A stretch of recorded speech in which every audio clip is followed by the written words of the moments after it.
how are you going to control the service chiefs to be one? There's no love among the service chiefs. How are you going to coordinate them to make sure, because the essence of a defense minister is to coordinate all the service chiefs. My name is Orji Uzor Kalu. I represent Abia North of Abia Senatorial District. Mr. President and my colleagues, I think first I want to thank President Ahmed Bola Tinubu for appointing somebody I will consider, in my opinion, personal opinion, as a very competent man. Myself and Chairman Ahmed Lawal, Committee on Defense, we work with him.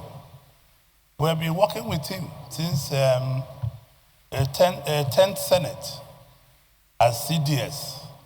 And there is nothing good like if we are appointing people, you appoint competent people. I don't even know questions senators are asking him because this man is competent. He was our CDS. He's a very competent general. He's a full 4-star general.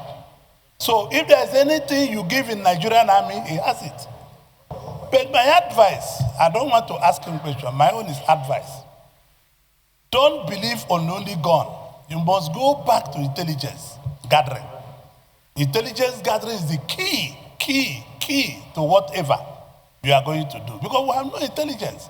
When people do not have intelligence gathering, they carry weapon and go, the enemy is in front. There's no Reiki. I don't see soldiers and Navy, Air Force going for Reiki. Both air Reiki or ground Reiki. They don't do that. And when you go there, they have laid ambush.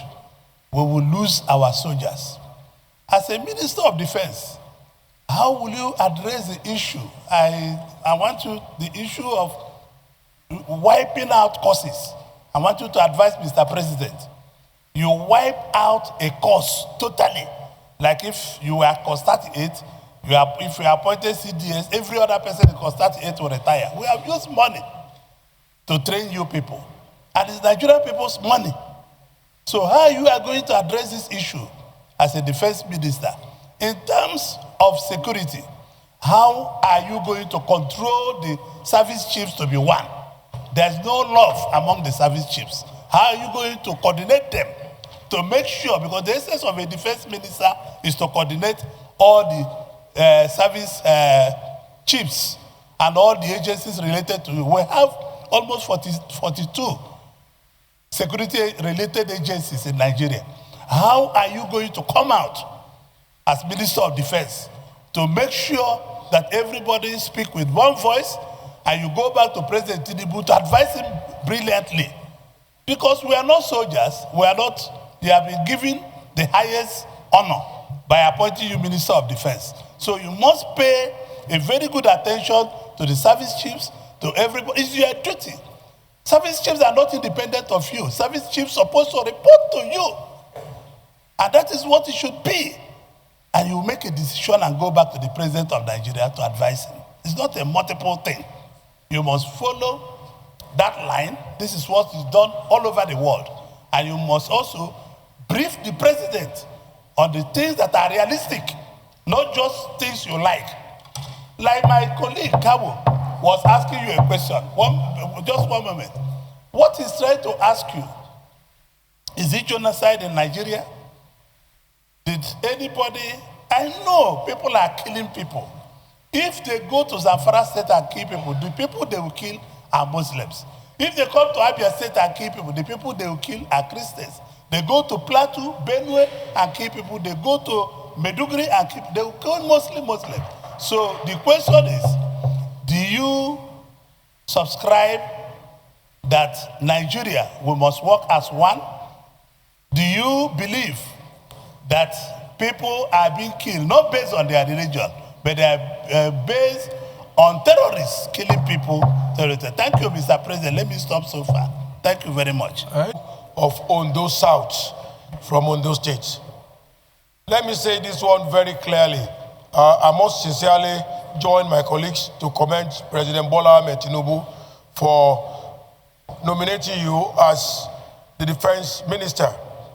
But let me say clearly, Mr. Senate President, all over the world, military only account for 20% of counterterrorism.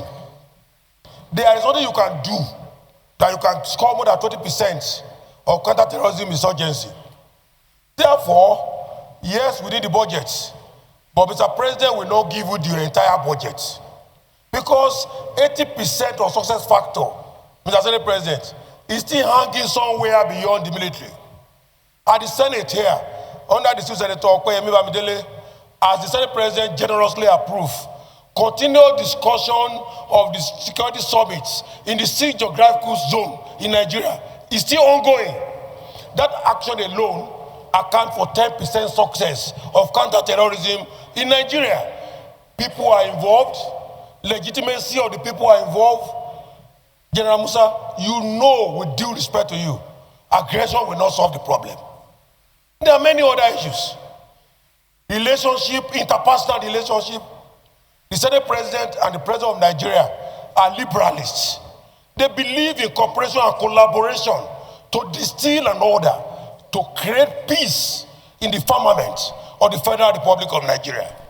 The army cannot be an exclusion of cooperation and collaboration in solving insurgency and security. Regrettably, I won't be able to take much of the generosity of the honor given to me by the Senate President of time.